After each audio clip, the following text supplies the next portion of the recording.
Assalamualaikum, sahabat tercinta. Kali ini, saya tidak akan membahas tentang kasus Kiai Mim yang viral, yang mendadak menjadi perbincangan publik setelah video perseteruannya dengan tetangganya, Nurul Sahara, karena ranah itu menjadi viral di media sosial. Selain menjadi hal yang sensitif dan mengarah pada subjektivitas, dikhawatirkan terpolarisasi kepembenaran dan keberpihakan terhadap salah satu yang sedang berkonflik. Mungkin publik banyak yang bertanya-tanya, siapa Yai Mim, dan seperti apa riwayat hidup, serta perjalanan pendidikannya. Ini catatan yang saya temukan. Nama asli Yai Mim adalah Profesor Da'ar Muhammad Imam Muslimin Mardi.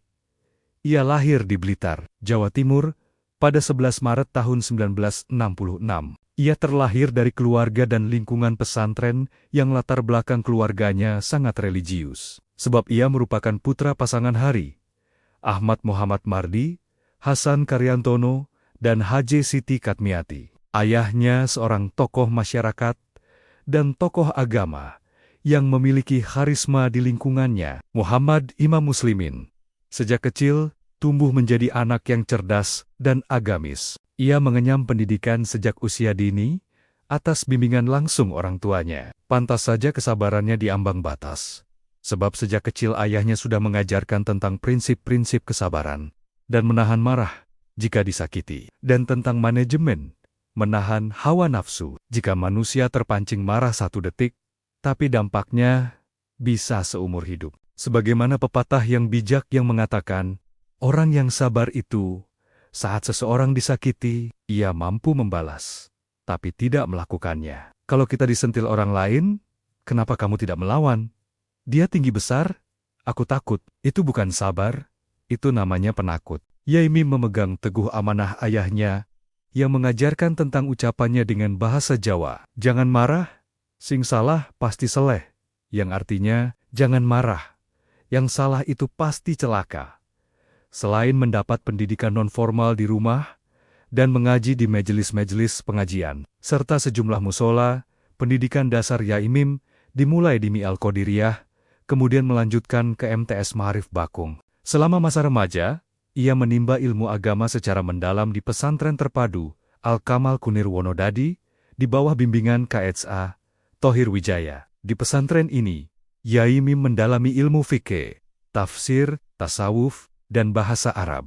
Setelah lulus, hingga jenjang madrasah aliyah, ia melanjutkan pendidikan tinggi di IAIN Sunan Ampel Surabaya, dan lulus pada tahun 1991 dengan jurusan bahasa Arab. Karier akademiknya dimulai sebagai dosen luar biasa di IAIN Malang. Hingga pada tahun 1998, diangkat sebagai dosen tetap di Fakultas Tarbiyah UIN Maulana Malik Ibrahim Malang. Yai Mim memulai karier akademik sebagai dosen luar biasa di IAIN Malang. Sebelum diangkat menjadi dosen tetap Fakultas Tarbiyah UIN Malang pada ke-1998, Yai Mim lantas menempuh studi S2 di Universitas Muhammadiyah Malang. Lulus 2000 dan menyelesaikan studi doktoral di UIN Sunan Ampel serta UIN Malang pada tahun ke-2012. Selain mengajar di kampus, Yai Mim mendirikan beberapa pesantren. Pondok Pesantren Al-Azkiyah Nurus Syafa An-Sofa. Pada 2007, Pondok Pesantren Bait Al-Qur'an Nurus Syafa Baikunusa pada ke-2021. Ia juga dikenal sebagai santri yang ulet dan pekerja keras dalam menghafal Al-Qur'an, sehingga dirinya menjadi hafidz Qur'an sejak usia 37 tahun. Di kalangan kampus, dia dikenal sebagai pengajar bahasa Arab dan studi Islam.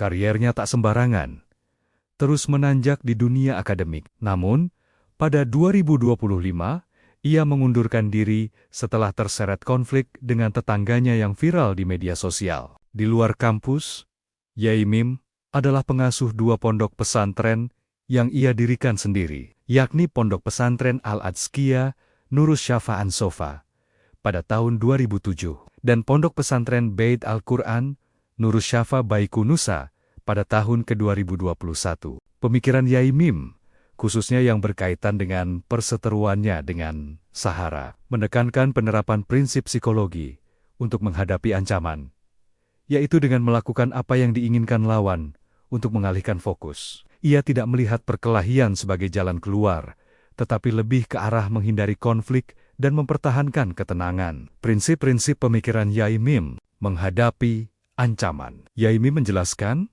bahwa ia pura-pura stroke sebagai respons terhadap ancaman yang dilontarkan oleh Sahara dan pihak lain. Ini adalah strategi psikologis untuk mengalihkan fokus agar tidak terkonsentrasi pada ancaman tersebut. Menjaga ketenangan, tindakan pura-pura stroke ini juga dilakukan untuk menghindari konflik yang lebih dalam dengan pihak lain. Mempersiapkan diri.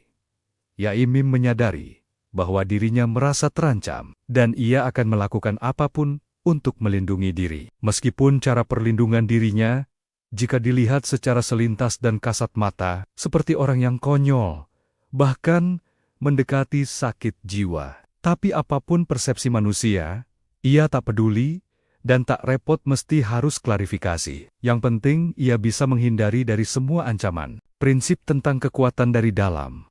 Yai Mim percaya bahwa kekuatan sejati berasal dari dalam diri sendiri, bukan dari luar. Ia menunjukkan bahwa penting untuk menjaga ketenangan dan fokus pada diri sendiri, bukan pada hal-hal yang dapat mengganggu konsentrasi. Menerapkan pemikiran Yai Mim, yaitu menghadapi ancaman. Jika Anda merasa terancam, jangan langsung bereaksi dengan agresif. Pikirkan cara untuk mengalihkan perhatian, atau bahkan melakukan apa yang diinginkan orang yang mengancam Anda. Menjaga diri. Jangan biarkan diri Anda dikalahkan oleh amarah atau kekecewaan. Tetaplah tenang dan fokus, dan percayalah bahwa Anda memiliki kekuatan untuk melewati situasi sulit. Belajar dari pengalaman, pelajari dari situasi yang terjadi, dan temukan cara yang lebih baik untuk menghadapi masalah di masa depan. Menjadi contoh.